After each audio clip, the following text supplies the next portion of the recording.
미중 무역전쟁이 고조되는 와중에 중국의 시진핑 주석은 미국을 겨냥해 SCO 회원국들의 단합을 촉구했다고 합니다.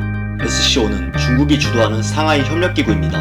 이는 중국이 대미보복 수단으로서 개발도상국들로 구성된 거대 협력체인 SCO를 적극적으로 활용하겠다는 것을 의미합니다.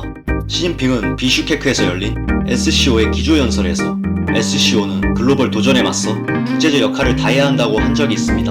여기서 글로벌 도전이라는 표현은 미국의 도전을 의미한다고 볼 수 있습니다. 이후 시진핑은 국제 질서가 합리적이고 공정한 방향으로 가도록 노력해야 한다는 말을 덧붙였습니다. 아마 이 표현은 국제 질서가 미국이 아닌 중국을 향해야 한다는 것을 암시하는 것입니다. 또한 시진핑은 SCO 회원국들이 국제적인 문제와 지역 내 문제에 대해서 적극적인 역할을 발휘해 세계의 영구적인 평화와 공동 발전에 힘써야 한다고 하였습니다. 결국 중국과 한 팀이 되어서 미국에 함께 대항하자고 요청한 것입니다.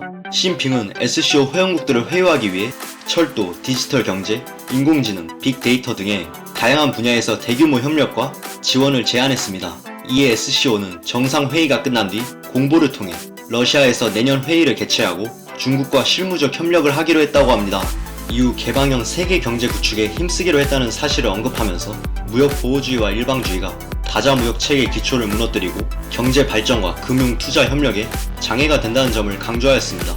여기서 무역 보호주의는 자국의 산업을 보호하기 위해 국제 무역에 정부가 개입하는 것을 의미하고, 다자 무역 체계라는 것은 여러 나라가 무역 문제의 해결을 위하여 세계 수준의 협의체를 두고 가치 체계나 규범 절차 따위를 각국이 준수하고 조율하는 체계를 의미합니다.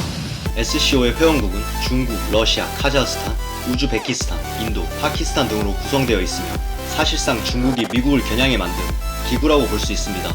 SCO는 전 세계 인구의 무려 44%에 달하는 인구 31억 명의 거대 지역 협의체로 세계 경제에서 30%의 비중을 차지한다고 합니다. 최근 시진핑 주석은 키르기스스탄을 방문한 하산 로하니 이란 대통령과의 만남을 통해 다자주의 등을 강조하면서 대미 공동 전선을 촉구하였습니다.